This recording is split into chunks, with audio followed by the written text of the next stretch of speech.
Hey, what's going on? It's E. Jones, Bottom to the Top Hoops. Your boy, Black Elvis, we're in the building. We back at it, man, with the Bottom to the Top Hoops podcast. Thank you so much for subscribing, supporting, showing love, man. The platform is growing and we're excited about it. Always got to start off by thanking the sponsors. T-Mobile always showing us love, man. Big salute. Thank you to them. Who else we shouting out, El? Talk to them. Check them out on IG. They're doing big things. Yes, Talk to them NYC, the best in screen print, embroidery, heat press, all that good stuff. Who else we shouting out, El? Harlem Wizards. Shout out to the Wizards. Yes, the WizFit Challenge is on and popping. Man, virtual fundraiser you definitely want to check out for your school or community group organization. I want to shout out Best Takeout in the Bronx. You already know, man. I've spoken to so many people that have went over, tasted the food. It's amazing. Fine food, cuisine. Chef Al, my man Slice, great food. Definitely go check them out, man. Absolutely. Yes, sir. Shout out to MMCC. Always showing love to MMCC, one of the first who supported us. Man, thank you to everybody who consumes the content. Make sure you check us out. Apple TV, Spotify, YouTube. Yo, man, wherever you consume your podcast, and bcomtv.com. Website is always popping with new content. Hey, El, man, we got a special one. It's February. We definitely wanted to salute some of our heroes and the people who came before us, the pioneers who made it possible for us to be able to speak to the people on this type of platform, man. Absolutely. It's Black History Month. Yes, sir. Which we all know Black History is every month, but they gave this to us to claim ownership. So we're going to take this for now, and we're going to definitely accentuate some of the people who paved the way for us. So we know the show is usually about basketball, but we want to just highlight some non-basketball people who are groundbreaking in their sports. So just run down a list of some of the people who really transcended sports into culture and really have made a name for themselves, kind of putting the African-American athlete on a pedestal and forcing their way into the mainstream media and TV and radio platforms. Absolutely, man. So the names are Bill Russell, LeBron James, Muhammad Ali, Jim Brown, Jackie Robinson, Michael Jordan, Serena Williams, Tiger Woods, Magic Johnson, Arthur Ashe, Kareem Abdul-Jabbar, Kobe Bryant, Joe Louis, Gabby Douglas, Jesse Owens, and Allen Iverson. Man, that list is including a lot of great people, but not excluding anyone. Anyone jump out as you as a favorite, L, that you have fond memories of that you want to just expound on before we get into our other transition? I mean, Muhammad Ali, you always got to start off with him when you're talking about just being at the top of the top as far as, in your profession and, on your soapbox. Yes, and he is my favorite athlete of all time, along with somebody we'll mention later. But I just think the way he went about his business, he talked the talk. We know he had the, good looking, very talented, outspoken, leadership, unapologetic, and unafraid. And the biggest word that comes to mind is sacrifice. Absolutely. He was willing to bear the brunt to make it better for people like us to be able to do what we do. And I don't think that gets talked about enough, but we want to give him the utmost kudos on our platform and say thank you. Absolutely. So, we got to, go full circle and twist it around a little bit, my brother. We got to bring it to the basketball setting and talk a little bit about who we think, we've been going with this theme lately, L, of top five, and we've been getting a lot of communication and a lot of, feedback, if you will. So we're going to bring in the top five most influential African-American athletes in basketball history. Now, again, this list is our list. There's been many of people who have come along and made contributions.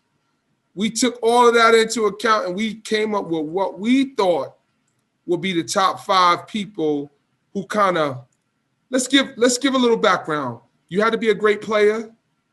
You had to transcend culture. You had to challenge, what was the norm in society and the NBA or ABA. And at the end of the day, you had to do groundbreaking stuff that hadn't been done prior to you setting that precedent. And that goes with on the court, off the court, and all of those things. So that's kind of how we came about this list. So when you name names, if you're saying, or you want to just, debate with us, or you want to say that somebody belongs, you have to make sure that they fit that criteria before you even mention a name. Because again, right, we've already sifted through this stuff. Talk a little bit, Al, about, when making your decision and coming back before we talked about who you thought were the people, or why you brought the names up that you did. Well, I mean, when you look at it from a big scale, these are the people who are truly our children's leaders, whether we want to believe that or not. I mean, these kids are putting 85% of their time in the basketball with some school, and these are the people that they're watching. These are the people that they're imitating. These are the people that they want to be like. You understand? So when you look at some of these athletes and how they're speaking out for change, like injustice and equality, it just, it makes my heart happy, because, I got to start off with LeBron. I love LeBron. That is Michael Jordan has always been my most favorite basketball player. Okay. But now I have to say LeBron James. Why? Because. So wait. You're saying LeBron James, in your mind, has surpassed Mike as your all-time favorite player? Absolutely. That's big. Overall. Hey, I just wanted to clear that up for the people who know Elvis Blount and the history of you loving Mike. We on the record. You can't take this back, bro. All right, 50-50. Let's leave it No. at I'm running with LeBron. Let's go. Let's do it. Yeah, 10 toes. We all have seen people start schools, charter schools, partner with public schools, but he understands the full gamut. And what I mean by that is, if your home is not right, you can be in the school and that can be a safe haven, but at the end of the day, you're going back to the toxic. You're going back to it. And he understood you have to help fix the home because that's your platform. Like that is literally your foundation. And if your foundation is rocky, you can never be on a solid ground. And I'm sorry. No, go ahead. No, I was just saying that I Promise School, when he said that they made the partnership with all graduates would have free tuition at the University of Akron, that was unbelievable. That's right? Great. You have a rite of passage and you can go to school for free if you're willing to stay home, right? Like, it's unbelievable. Come on, man. So, I mean, and then even the small things, like with the Nike and the LeBron Skills Academy. And, he does so much and he does so much mentoring, and shout out to LeBron, man. And I just want to say, keep doing what you're doing, man. And God bless you. And may God continue to bless you and your family, man. Yes, sir. Salute to LeBron, man. I'm going to go with Bill Russell. Nice. Believe it's, man, and part of me for not being as well researched as I should be, but I want to say it's a total of 11 rings and 9 as a player and 2 as a coach. And correct me if I'm wrong, but Bill Russell was a dominant player. And he played on a great team, but Bill Russell was a defensive stalwart and a rebounding juggernaut. And he went head-to-head with the likes of Wilt Chamberlain. And as great as Wilt was, he couldn't beat Bill. And he had, Gail Goodrich and Elgin Baylor and all of those great players, Jerry West. And that was with his days with the Lakers. Obviously, spent time with the Sixers as well. As good as the Big Dipper was, Russell's Celtics team had camaraderie, they had chemistry, and they had talent, but it was Russell. And then on top of that, he's just been such a champion for social justice and reform, and he's been speaking out about it since then up until now. And you can just see, even when we were at All-Star Weekend, how people revere Bill Russell. It's like you have to pay homage to this man because, I mean, they named the Finals MVP after him. Yeah. I mean, is there a higher honor? Like, you know, even back to his days at the University of San Francisco, Bill Russell was always somebody who understood who he was, and he never apologized about being African American, talented, intelligent, and outspoken about, you know, speaking up for what was right. So kudos to Bill Russell and everything he's done to create change. Give me another one, Al. We had two. I would have to say Kobe Bryant, man. Rest in peace. You're gonna go with Kobe? I'll give you Kobe. Yeah, I would say Kobe only because when you look at the Mamba, the mentality, you know what he's did. He's really planted a seed for people to understand what the Mamba mentality really is, and that's really being a dog. That's being hungry. That's showing that you can be partying and doing your thing, or you can understand if I want to be the best in the league, I can't party right now. Like, this is why I love Kobe so much, man. And like I said, man, rest in peace to Kobe. When you look at his body of work, you know, Kobe was never in the media. You know, he had that one incident that all came out that was a lie. You know, you never seen Kobe like with the rappers, you know, and you know he had a relationship with him, but Kobe understood his image and Kobe understood his brand.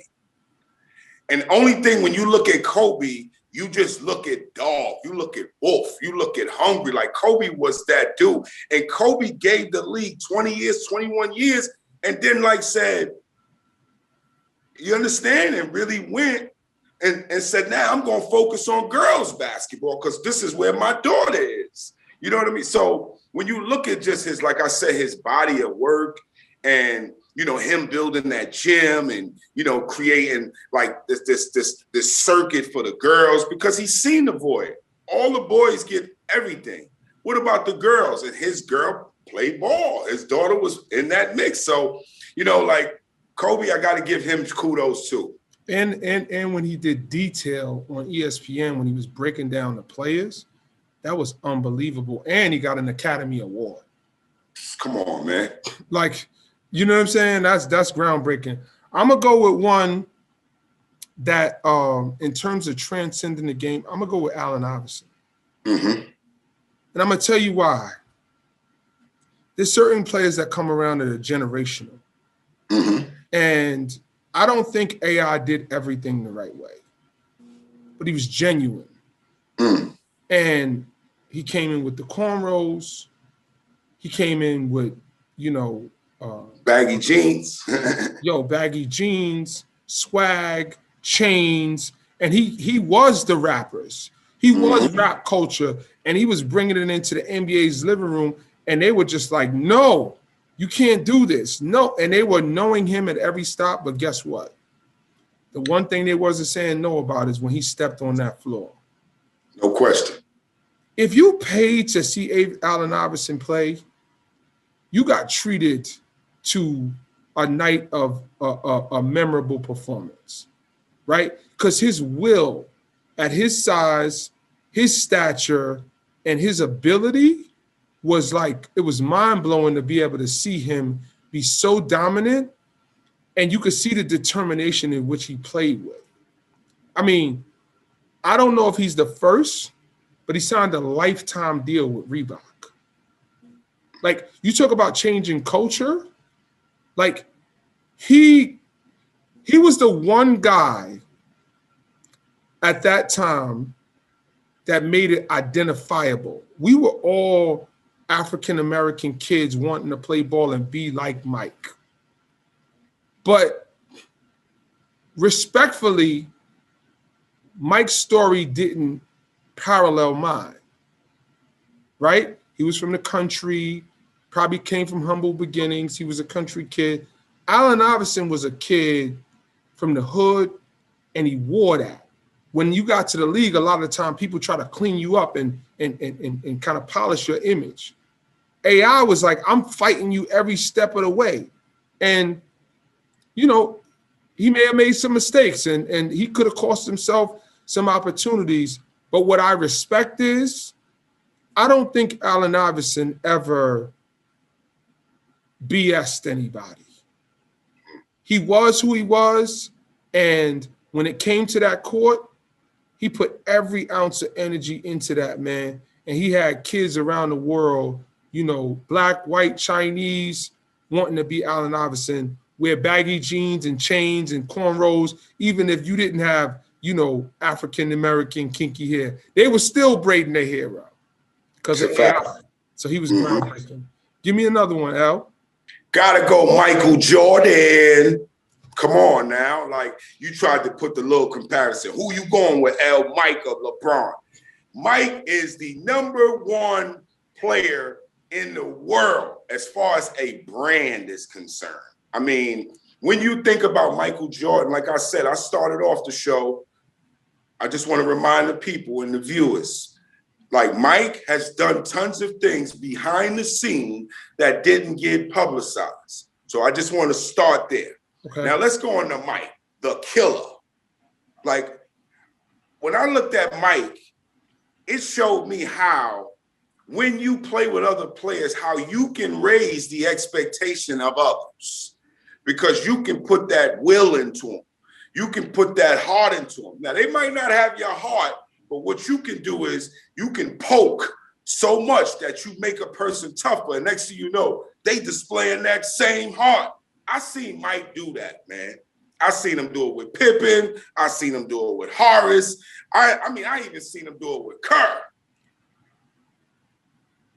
He brings the beast out of you, you know what I mean? And when I look at overall, when everybody talks basketball and we talk talent and we talk gifts, you have to understand that when you look at how Mike carried himself throughout his career, everybody knew he was like the best in his era. And like, nobody really kind of questioned that. He did that on the court. I mean, not to mention the first with the baggy shorts, the wristband on the forearm, the knee brace flipped down with the red showing, right? The ball head, the signature shoe, remember when the Michael Jordan mixtape before the mixtapes, right? When he had the Be Like Mike joints coming out, movies, Come Fly With Me, McDonald's commercials. Yeah, Come Fly With Me. That was the joint I was talking about. Like, it was like Michael Jordan was a international global icon. And he made people want to be like Mike. Gatorade, like Wheaties. Come on, bro. He got gold medals, championships, MVPs. Like, he is the greatest player to ever play the game of basketball and the most popular and probably has the most influence of any player that's ever played. Well, I mean, all right, let me just say this as well. What other player owns an NBA franchise?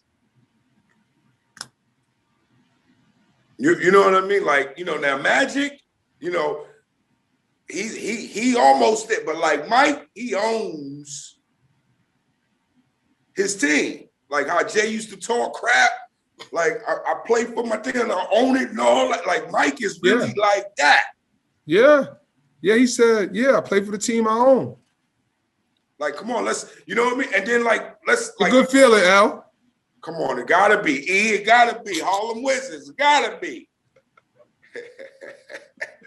Yo, see that? Pitch and catch. Yo, bro, let me tell you something. You know what? Since you mentioned Magic Johnson, we going with 6. Okay. Because of the businessman he is, he won at every level: high school, college, pro, in succession. And the Magic Johnson Theaters owns the Dodgers, turned them into a winning franchise, championship franchise. it's 5 championships. HIV, how he turned that into like it wasn't so bad now. And I got my questions about that, but you know how that go, right? It was almost like a marketing campaign, but like we said, we're not even going to talk about that. But it was like magic, like his smile, and he made everybody in the room. Like I've been in a room with Magic, and Magic. You've been in the room with Magic. Come on, stop it, man. I got the picture on my IG to prove it. With you and Chew. Shout out to Chew. Yo, shout out to my guy Chew Smith. But like he just makes everybody feel good about. Like he has the right nickname. There's something magical about him when you see him and when you meet him, right? It's like, and Mike has an aura, but Magic has like this magnetic thing about his personality. Like when you're in the room with Mike, you feel like you're in the room with greatness. And you feel like when you're in the room with Magic, you feel like joy. And opportunity. But it's just like, how some people you're around, it's just like they make you feel good, right? Mike might inspire you to want to be like him. Magic makes you want to be next to him, if that makes sense. Oh yeah, you're right. Because even when we seen Mike when we was in LA, we ain't even gonna talk about it. We ain't gonna talk about it. All right. Let's keep Why Mike. Not? Let's keep Mike where he's at. It's Black History Month. Let's keep Mike where he's at. All right. You know what I mean? But L, we mentioned a lot of people. Definitely got to mention Kareem Abdul-Jabbar. Absolutely. All-time leading scorer in NBA history. Was when they had that whole movement with Islam, and it was unpopular, and he was changed his name. Yeah. Played with some great players, and obviously won at every level. And I'm gonna mention one more, Al, and this I think is apropos. In 1950, for the Washington Capitals, a gentleman by the name of Earl Lloyd. And for those of you who don't know, Earl Lloyd was the first Black player to ever play in the NBA. And when that color barrier broke, it was very, very, very controversial. And from the NYU teams that used to dominate to it was all white teams back then, and then City College and the scandal and all of those things that led up to the point where we get the UTEP team.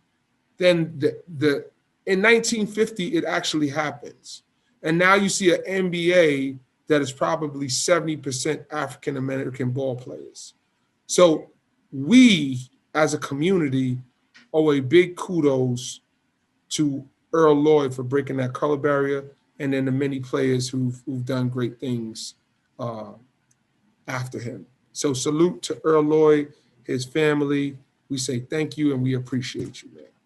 Hey, I hope our young athletes can see and hear, and that be inspiring. Because one thing I have to say is, cream always rise to the top. That's a fact.